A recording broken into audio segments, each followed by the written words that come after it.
हालांकि हादसे के बाद रेस्क्यू का काम फिलहाल खत्म हो गया है, लेकिन कई तस्वीरें सामने आ रही हैं। ये तस्वीरें बता रही हैं कि यहाँ पर रेलवे ट्रैक को बहाल करने के लिए युद्ध स्तर पर काम चल रहा है। वो तस्वीरें भी हम आपको दिखाएंगे कि यहाँ कैसे रेस्क्यू खत्म हुआ है। 288 लोगों की जान चली गई। उसके बाद जल्द से जल्द ट्रैक को बहाल करने की कोशिश की जा रही है। देखिए, हम एरियल व्यू से आपको दिखा रहे हैं ट्रैक जिसे दुरुस्त करने की तैयारी चल रही है।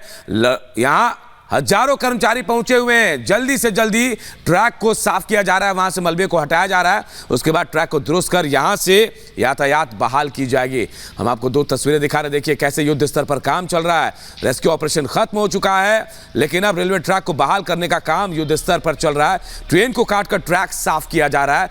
ट्रैक साफ होगा, उसके बाद यहां से ट्रेनों का आवागमन एक बार फिर शुरू होगा। लेकिन इस हादसे ने सबको झकझोर कर रख दिया है। हादसे के बाद युद्ध स्तर पर यहां अब काम चल रहा है। जल्द से जल्द रेलवे ट्रैक को बहाल करने की प्राथमिकता सबसे पहले, क्योंकि 81 से ज्यादा ट्रेनों को डाइवर्ट किया गया, कई ट्रेनों को रद्द किया गया है। उसके बाद अब ये सामने आ रही है बात कि अब जल्द से जल्द इस रेलवे ट्रैक को बहाल किया जाएगा। 288 मौतों के बाद अब सवाल कई उठ रहे हैं। इन सवालों का जवाब जांच के बाद पता चलेगा। लेकिन तस्वीरें में आपको दिखा रहे हैं युद्ध स्तर पर यहां रेलवे ट्रैक बहाल करने की कोशिश की जा रही है। ओडिशा के बालासोर में हुए दर्दनाक ट्रेन हादसे ने सभी को झकझोर कर रख दिया। घटनास्थल पर चारों तरफ मलबे का अंबार लगा है। हादसे की भयावहता को दर्शाती कई तस्वीरें सामने आई हैं, जिसे देखकर किसी का भी कलेजा कांप उठेगा।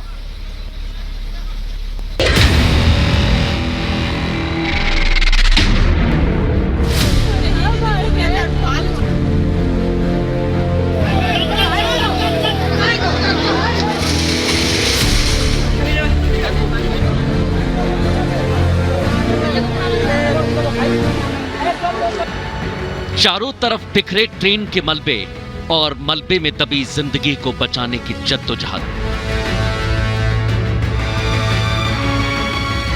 ओडिशा ट्रेन हादसे की ये तस्वीरें रूह कंपा देने वाली हैं।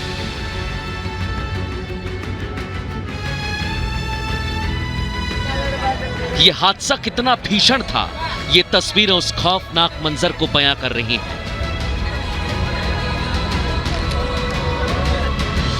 देखिए इन तस्वीरों को। पटरी से नीचे उतरी बोगियों का पुर्जा पुर्जा बिखर गया।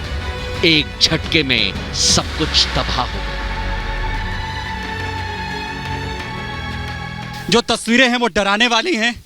इसमें बचना किसी के लिए भी नामुमकिन है, क्योंकि रेलवे इतिहास का इसे सबसे खतरनाक, सबसे भयानक रेल एक्सीडेंट बताया जा रहा है कि एक ही बारी में 3 ट्रेनें एक के बाद एक आपस में टकरा जाती हैं। हर एक डब्बा पूरी तरीके से चकनाचूर हो जाता है। रेलवे ट्रैक ध्वस्त हो जाता है। इस भीषण ट्रेन हादसे में 260 से ज्यादा लोग काल के गाल में समा गए। 600 से ज्यादा अलग अलग अस्पताल में भर्ती हैं। ओडिशा के बालासोर जिले में हुआ रेल हादसा कितना भयावह था, इसका अंदाजा इसी से लगाया जा सकता है कि रेल की पटरी ट्रेन का फर्श फाड़कर बोगी की छत तक घुस गई।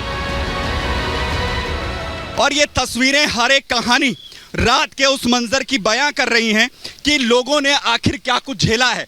ये एक बोगी दूसरी बोगी के ऊपर चढ़ी हुई है। जो यहाँ पर दूसरी बोगी है वो पूरी तरीके से बर्बाद हो चुकी है। इस ट्रैक की क्या कुछ हालत यहाँ पर हो चुकी है। और एक मेजर टास्क अभी रेस्क्यू ऑपरेशंस जो जिस तरीके से यहाँ पर बड़े स्तर पर किए गए हैं, अब एक मेजर टास्क यहाँ पर इस ट्रैक पर एक बार फिर से रेलवे का जो संचालन है वो करना यहाँ पर रहेगा।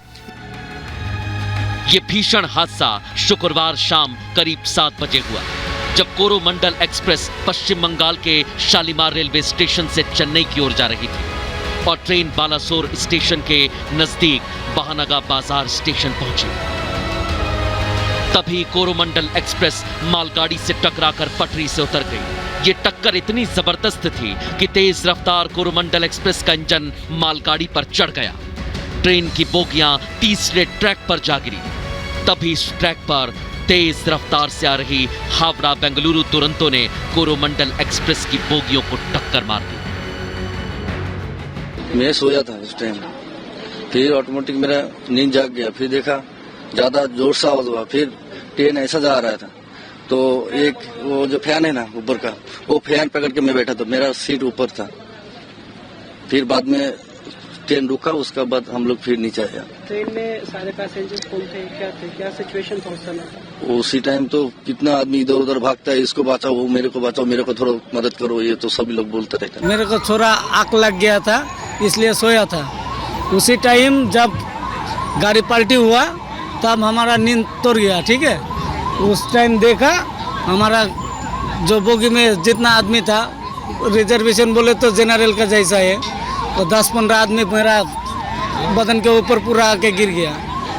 जब पूरा आदमी तोल पर लगा दिया, उस टाइम मेरे को, मैं सबका नीचे था, ठीक है, मेरा हाथ में लगा इधर।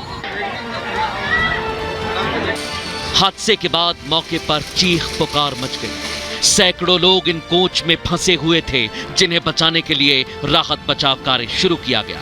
एनडीआरएफ, एसडीआरएफ और आर्मी के जवानों को रेस्क्यू में लगाया गया।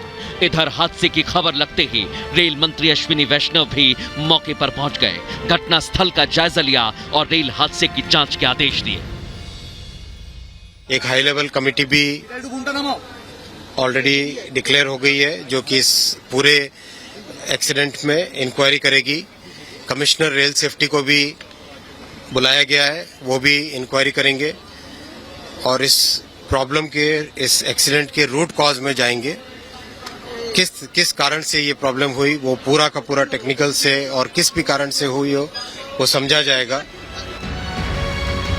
ओडिशा ट्रेन हादसे की जांच शुरू हो गई है। शुरुआती जांच रिपोर्ट में खुलासा हुआ है कि गलत ट्रैक पर चली गई थी कोरोमंडल एक्सप्रेस। सिग्नल न मिलने से लूप लाइन पर चली गई। पहले सिग्नल दिया गया, फिर वापस से ले लिया गया। तब तक कोरोमंडल लूप लाइन पर चली गई।